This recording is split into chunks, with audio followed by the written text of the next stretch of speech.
Recording by Sunny Abdullah. Chapter 5. The Secret of Health, Success, and Power.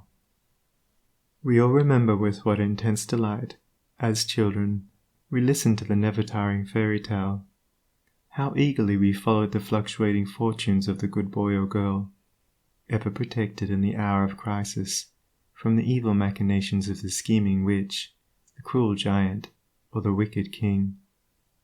And our little hearts never faltered for the fate of the hero or heroine, nor did we doubt their ultimate triumph over all their enemies, for we knew that the fairies were infallible, and that they would never desert those who had consecrated themselves to the good and the true.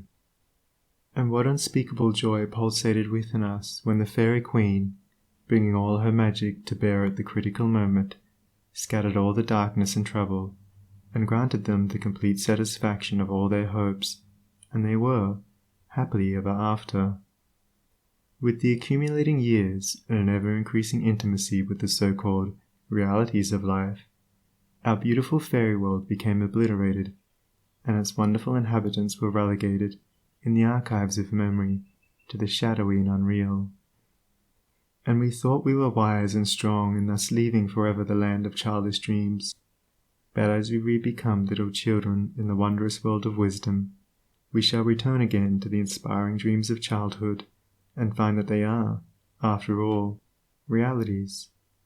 The fairy folk, so small and nearly always invisible, yet possessed of an all-conquering and magical power, who bestow upon the good health, wealth, and happiness, along with all the gifts of nature in lavish profusion, start again into reality and become immortalized in the soul realm of him who, by growth in wisdom, has entered into a knowledge of the power of thought and the laws which govern the inner world of being.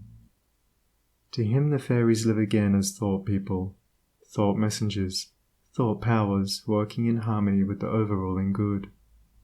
And they who, day by day, endeavor to harmonize their hearts with the heart of the supreme good, do in reality acquire true health, wealth, and happiness.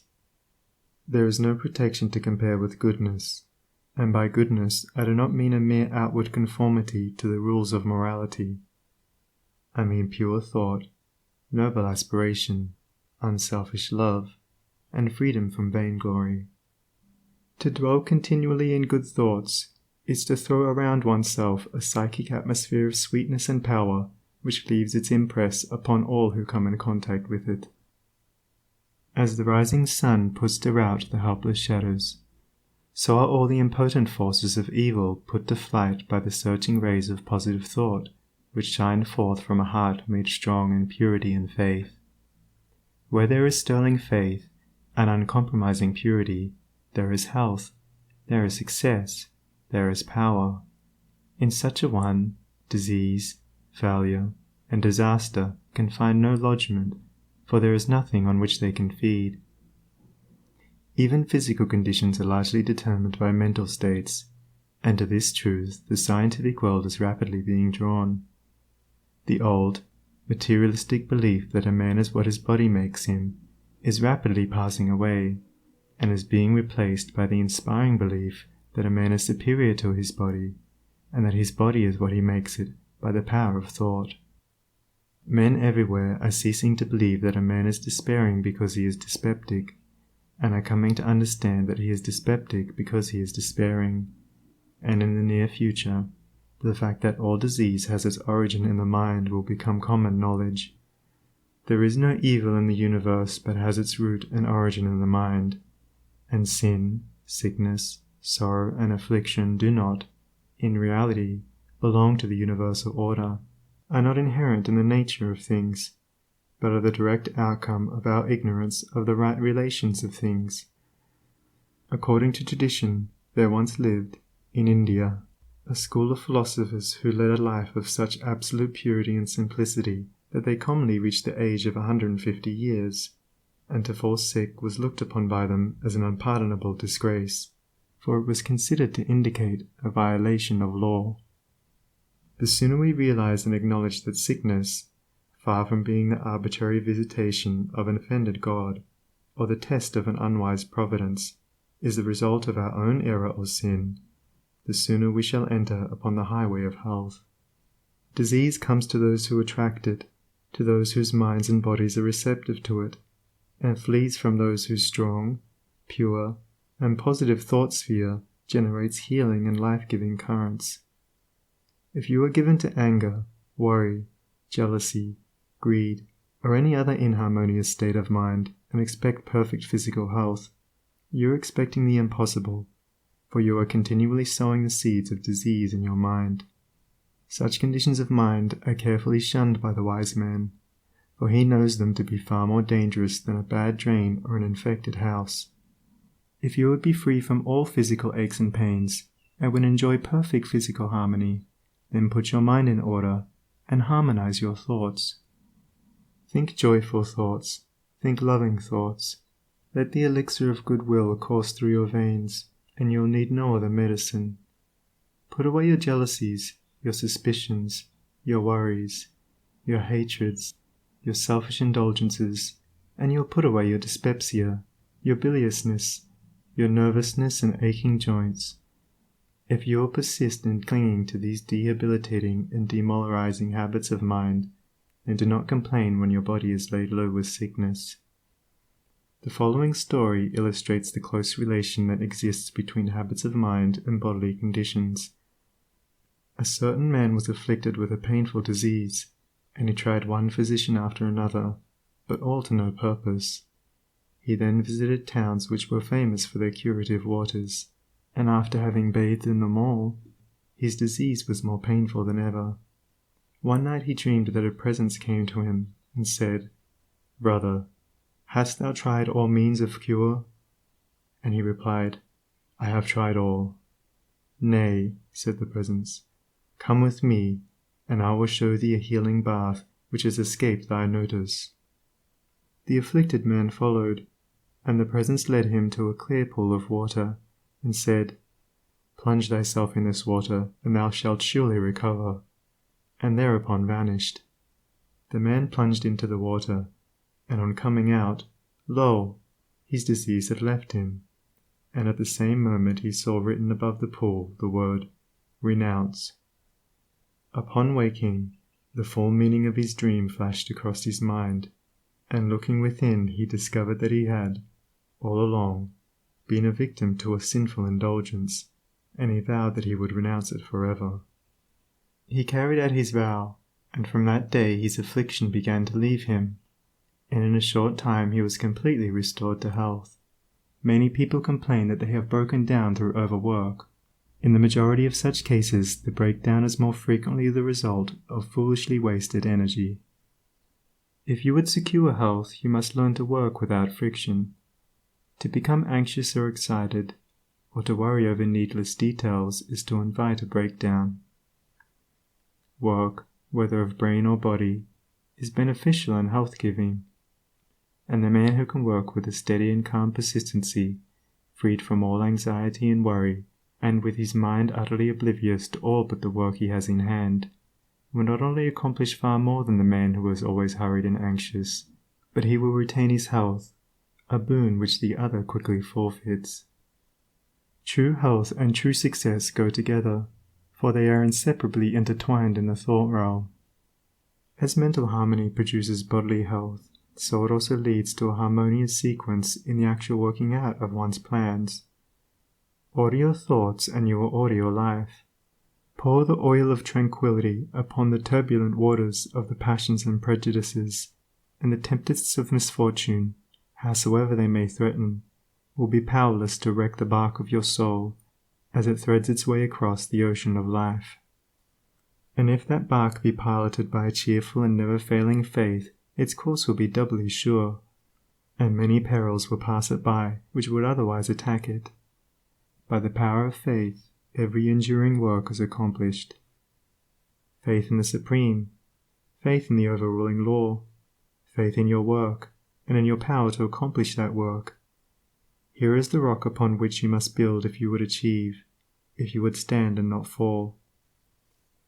To follow, under all circumstances, the highest promptings within you, to be always true to the Divine Self, to rely upon the inward light, the inward voice, and to pursue your purpose with a fearless and restful heart, believing that the future will yield unto you the meed of every thought and effort, knowing that the laws of the universe can never fail, and that your own will come back to you with mathematical exactitude. This is faith, and the living of faith. By the power of such a faith, the dark waters of uncertainty are divided, every mountain of difficulty crumbles away, and the believing soul passes on unharmed. Strive, O reader, to acquire, above everything, the priceless possession of this dauntless faith, for it is the talisman of happiness, of success, of peace, of power, of all that makes life great and superior to suffering. Build upon such a faith, and you build upon the rock of the eternal, and with the materials of the eternal, and the structure that you erect will never be dissolved, for it will transcend all the accumulations of material luxuries and riches, the end of which is dust.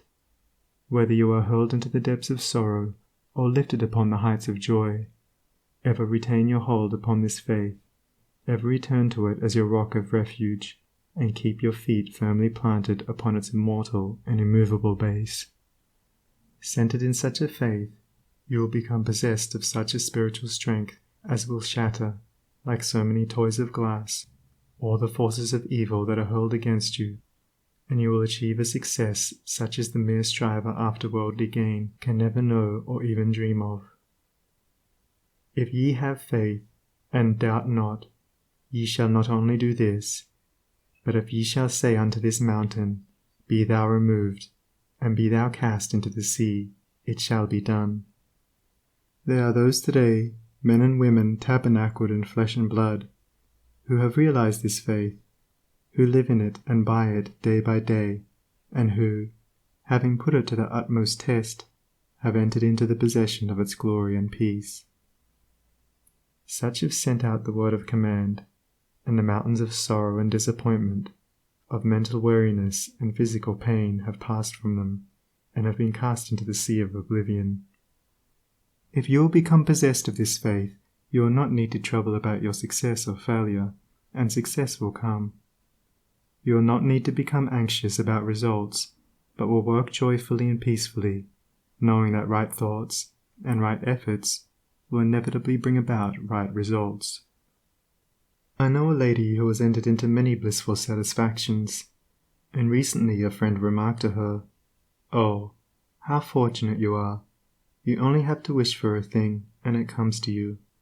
And it did, indeed, appear so on the surface, but in reality all the blessedness that has entered into this woman's life is the direct outcome of the inward state of blessedness which she has, throughout life, been cultivating and training toward perfection. Mere wishing brings nothing but disappointment. It is living that tells. The foolish wish and grumble, the wise work and wait.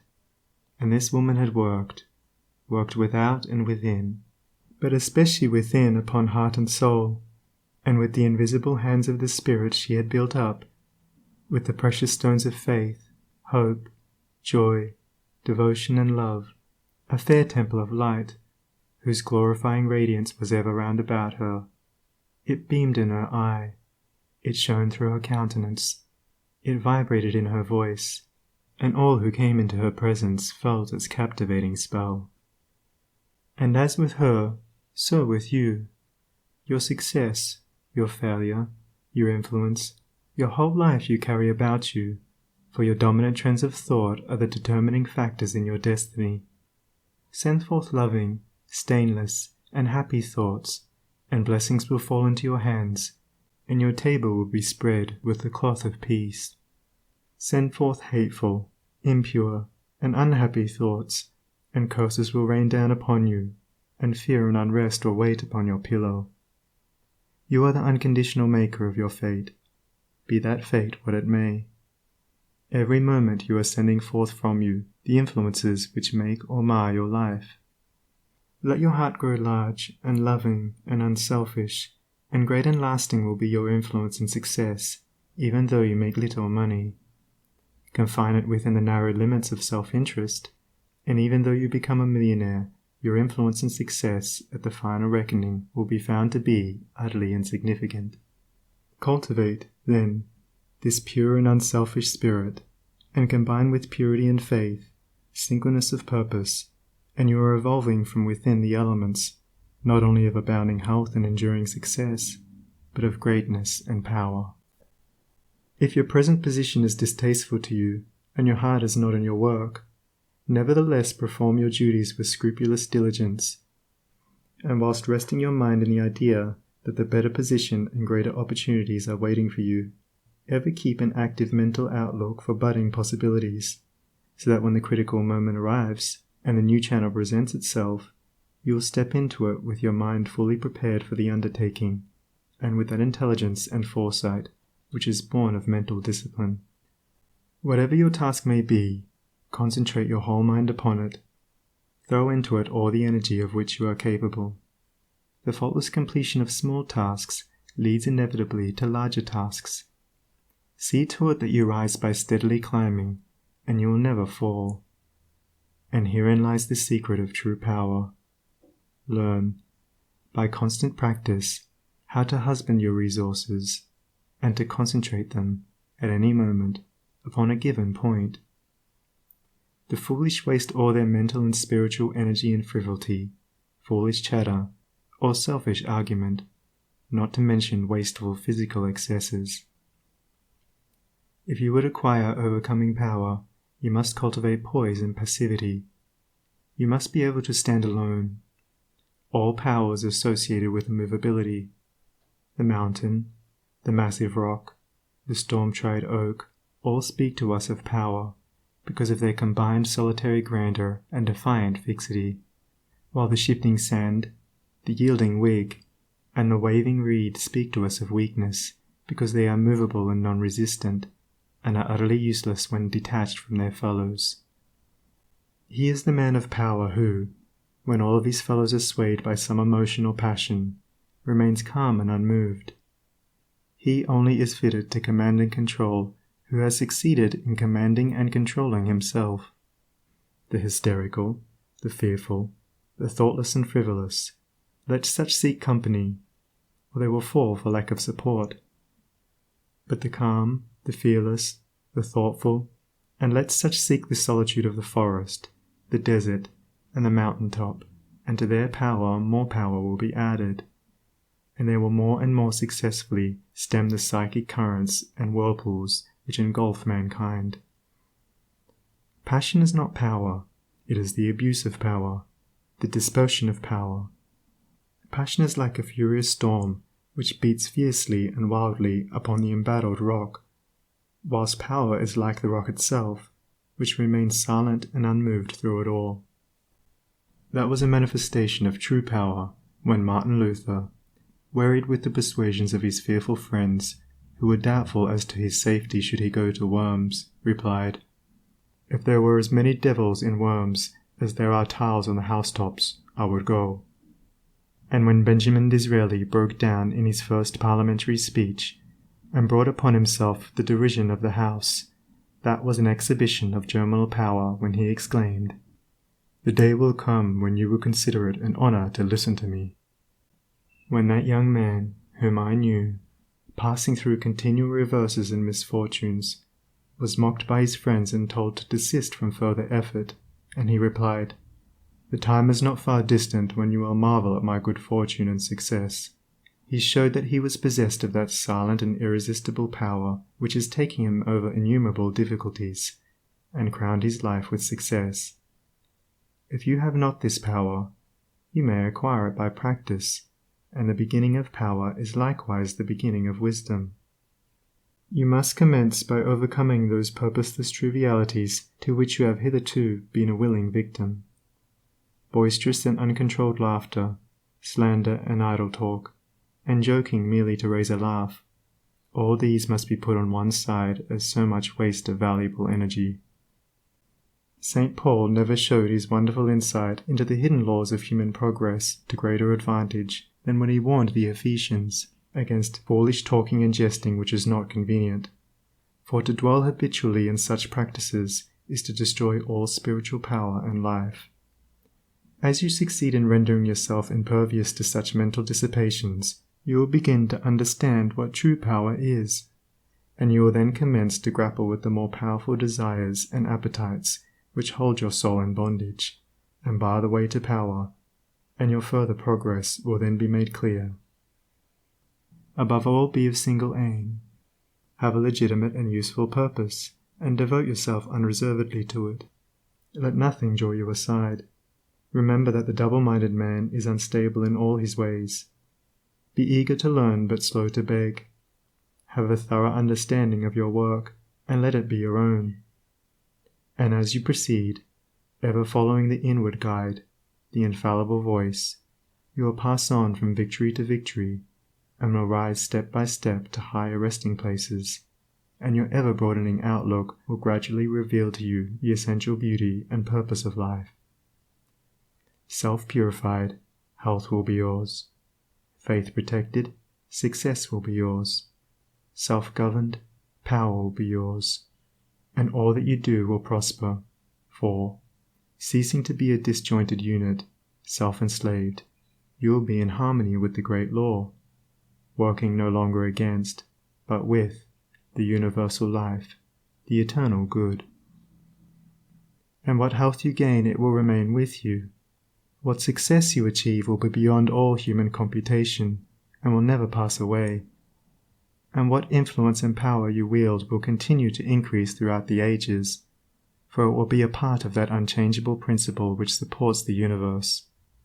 This, then, is the secret of health, a pure heart and a well-ordered mind. This is the secret of success, an unfaltering faith and a wisely directed purpose, and to rein in, with unfaltering will, the dark steed of desire. This is the secret of power.